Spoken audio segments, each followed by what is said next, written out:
नमस्कार दोस्तों, आशा करता हूँ आप बहुत अच्छे होंगे। दोस्तों, कभी आपके मन में विचार आया कि ये श्याम बाबा किसके अवतार है?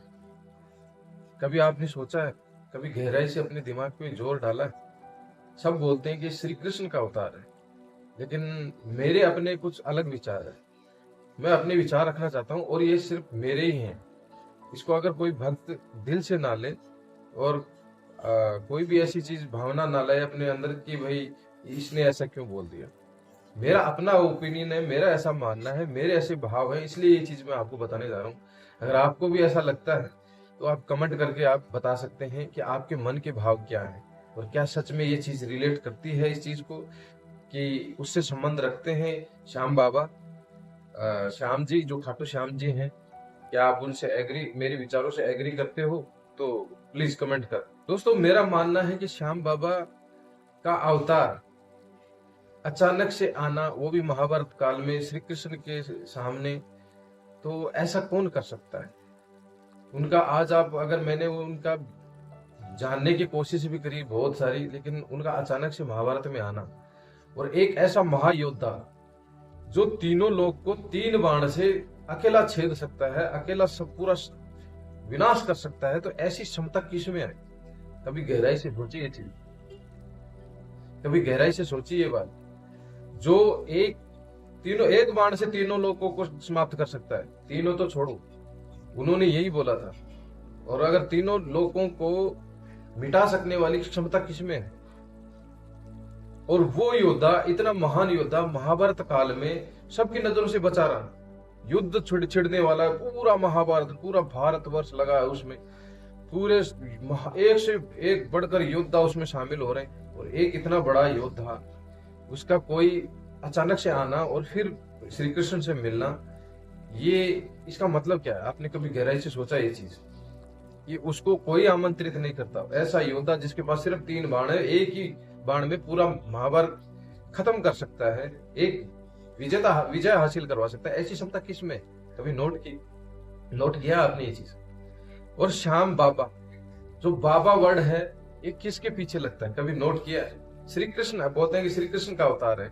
मैं ये आपसे ये पूछना चाहता हूँ कि श्री कृष्ण का ऐसा कौन सा अवतार है जिसके साथ बाबा लगता है?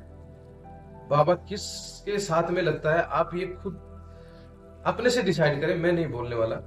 हाँ, और एक चीज और, आप ये नोट करो कि त्रिलोकधारी, जिसको त्रिलोकीनाथ बोलते हैं, वो किसको बोलते हैं? ठीक है। और दूसरा है त्रिशूलधारी, त्रिनेत्रधारी और तीन बाणधारी। अब आप खुद रिलेट करें कि ये किसके अवतार हो सकते हैं। मेरा मानना ऐसा है, बाकी आप खुद आपके भाव क्या हैं आप बता सकते हैं, कमेंट में आप लिखिए। क्या ये रिलेट करते नहीं है? नाम के आगे बाबा भी लग रहा है और भोले बाबा के सामने भी साथ में बाबा लगता है। तो आप खुद अपने भाव बताएं। मेरे अपने विचार हैं, मैं अगर किसी भक्त के दिल को ठेस नहीं पहुंचाना चाहता, हो सकता है वो माने श्री कृष्ण का अवतार, लेकिन मेरे ये भाव है कि वो भोले बाबा के अवतार मेरे को लगते हैं। क्यों? क्योंकि उनके सामने भी बाबा लग रहा है। और दूसरी बात, तीन बाण किसके पास है? त्रिशूलधारी, तीन बाणधारी, त्रिनेत्रधारी, त्रिलोकी के नाथ, हर एक चीज उनसे रिलेट कर दी। मेरा तो मानना ही है। और दूसरी बात, श्री कृष्ण का ऐसा कौन सा अवतार है जिसमें दाढ़ी मूछें हैं? और ये श्याम बाबा को देख लो आप, दाढ़ी मूछें सब कुछ है।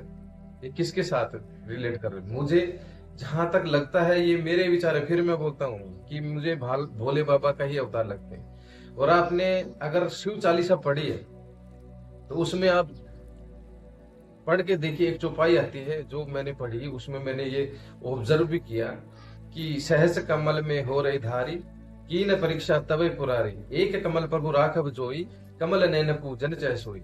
ये श्री कृष्ण ने कौन से युग में, आप खुद इस पे रिसर्च करने जाना तब कि आपको भी पता चले कि कौन से युग में श्री कृष्ण ने की जो परीक्षा ली थी भोलेनाथ ने। सारे कमलों में वो विराजमान थे, जब कमल पुष्प अर्पण कर रहे थे शिवलिंग पर, तो इन्होंने उस कमल में एक धारण करके वो गायब कर दिया था भोले बाबा ने, परीक्षा लेने के लिए श्री कृष्ण की कि ये क्या करते हैं।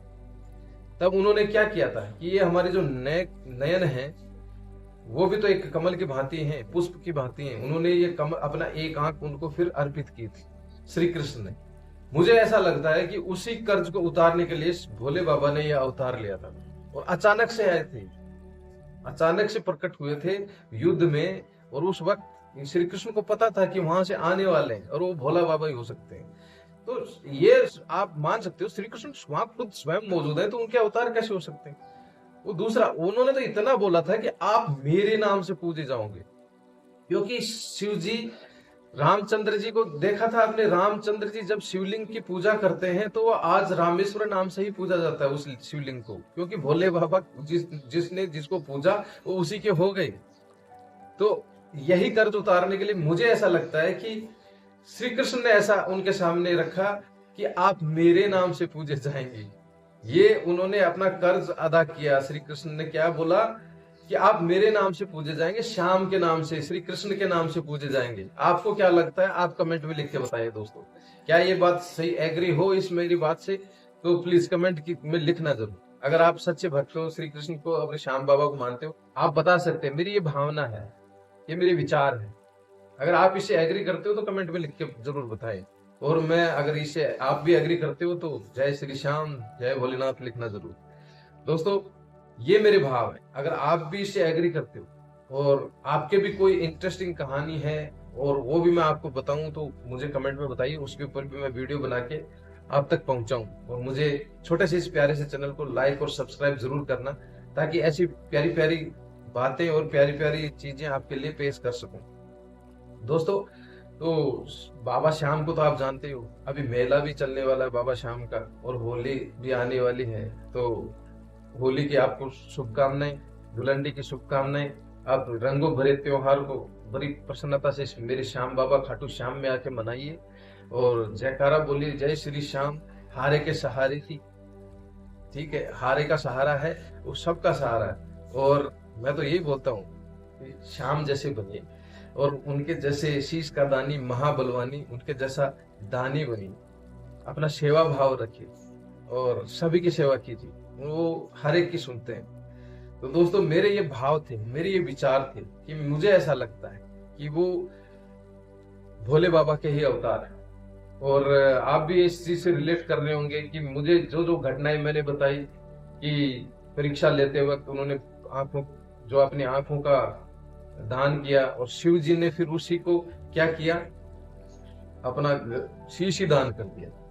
और श्री कृष्ण ने क्या बोला कि आप मेरे नाम से पुकारे जाएंगे, श्री कृष्ण के नाम से, क्योंकि रामेश्वर में भोले बाबा ने क्या उन्हीं के नाम से जो शिवलिंग की पूजा की, तो भोले बाबा बोला आप मेरे नाम से बोले पूजे जाएंगे रामेश्वर, जो बोले मेरा शिवलिंग आपके नाम से पूजा जाएगा, क्या रामेश्वरम नाम से जैसे पूजते हैं शिवलिंग को। तो यही बात है, ये एक दूसरे के ही पूरक है, श्री कृष्ण और भोले बाबा। तो ऐसा कुछ नहीं है कि अलग अलग हैं, एक दूसरे के पूरक, लेकिन ये एक दूसरे के लिए बहुत प्रेम रखते हैं, पूरी भावना रखते हैं, पूरे एक दूसरे को अपना इष्ट मानते हैं और उन्हीं का ध्यान भी करते हैं। तो दोस्तों वीडियो कैसा लगा? वीडियो अच्छा लगा तो लाइक और सब्सक्राइब जरूर करें। और धन्यवाद दोस्तों, आपने इतना वक्त दिया। जय श्री श्याम, जय हनुमान, जय श्री राम, जय बोलो हारे के सहारे की, खाटू वाले की। धन्यवाद दोस्तों, जय श्री श्याम, धन्यवाद।